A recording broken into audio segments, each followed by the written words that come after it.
Oui, oui, oui, ça pique fortement. Depuis le pic mi-février, la plupart des indices ont subi une énorme chute historique, la plus forte depuis 2020 avec le Covid.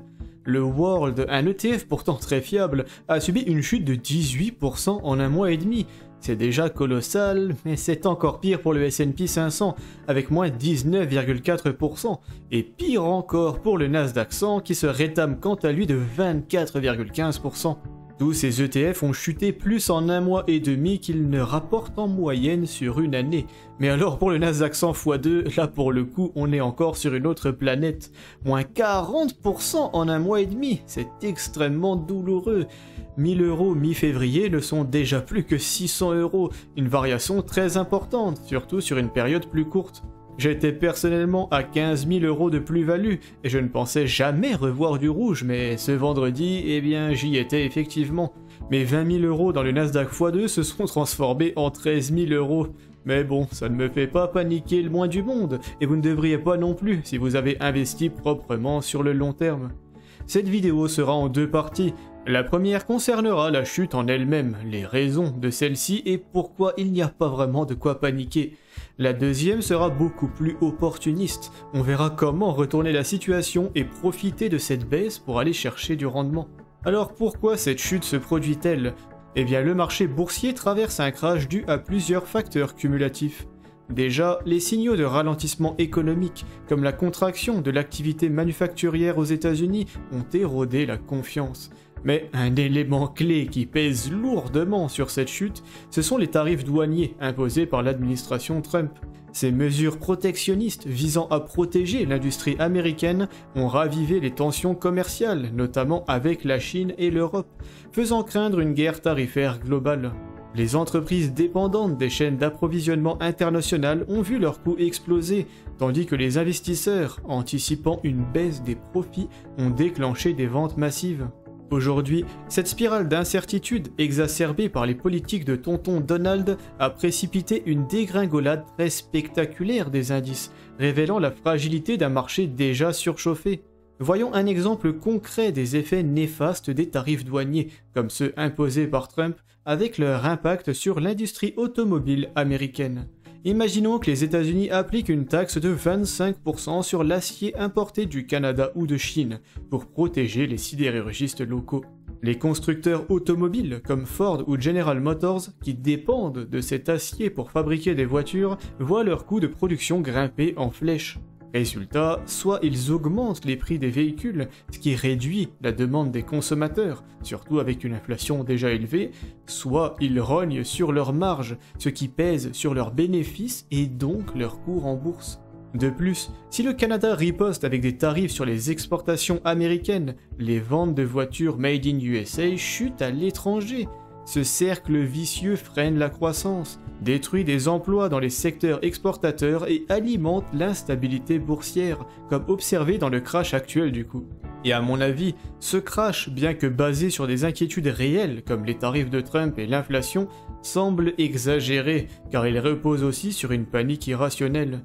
Les fondamentaux de nombreuses entreprises, notamment dans la tech et l'industrie, restent solides avec des bénéfices stables.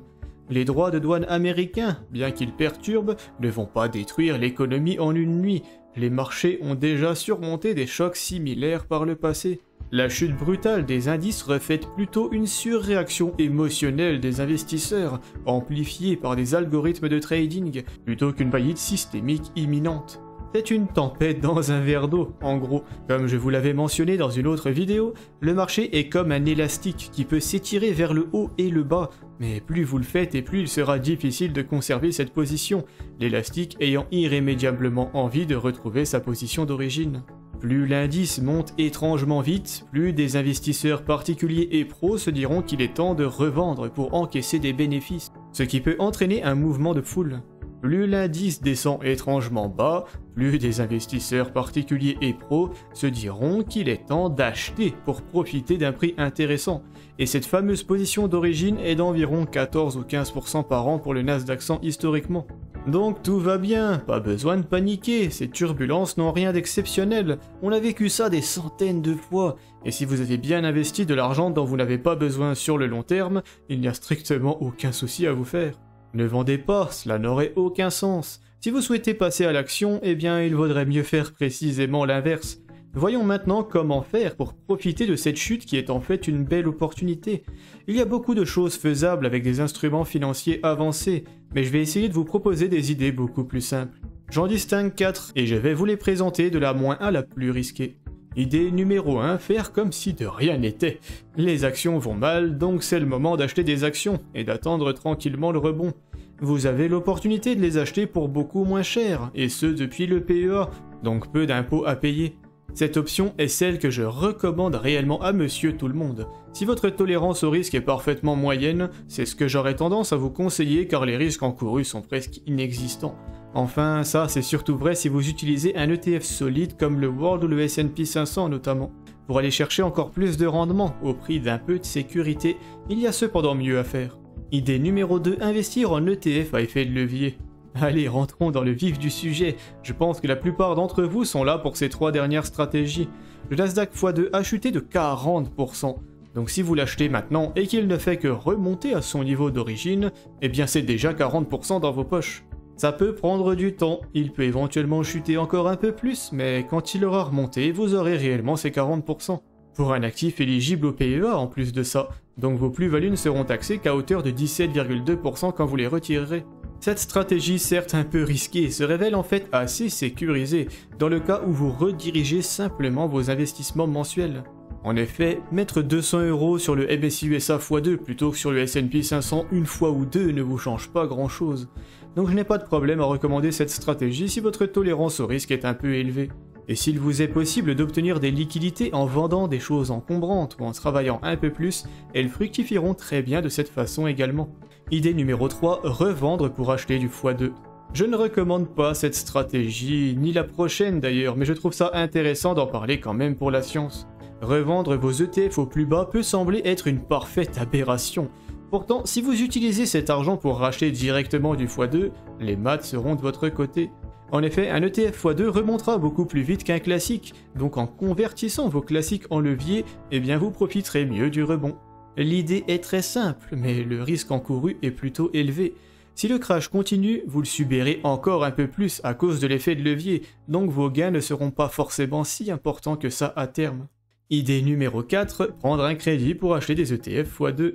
On y est, c'est la technique la plus dangereuse dont j'ai à vous parler et celle présentant le meilleur rendement potentiel, forcément. Potentiel étant un mot clé, il n'y a aucune garantie et vous serez plutôt mal embarqué si vous n'avez pas de chance. Le principe est encore une fois plutôt simple finalement.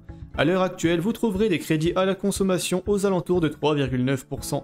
Vous pouvez donc emprunter 10 000 € sur 4 ans par exemple, un taux proposé par Boursorama pour ne citer que. Le crédit vous coûte à terme 10 801 €, ce qui signifie que vous devez gagner 801 € en 4 ans pour rendre l'opération rentable. Réussir à faire ça est de toute façon hautement probable, car la bourse c'est 10% par an en moyenne, et là vous devez faire 8% en 4 ans. Mais en cas de crash, c'est encore plus probable. Le Nasdaq x2 ayant chuté de 40%, vous pouvez théoriquement, statistiquement les récupérer. Ce n'est pas du tout garanti, c'est juste probable. Et ce ne sont que des maths. Dans les faits, s'endetter pour investir est risqué. Les ETF leveraged sont eux-mêmes risqués. Et devinez ce qu'on obtient en combinant les deux. Un max de risque. C'est pour cette raison que je ne conseille ni cette idée, ni même celle d'avant.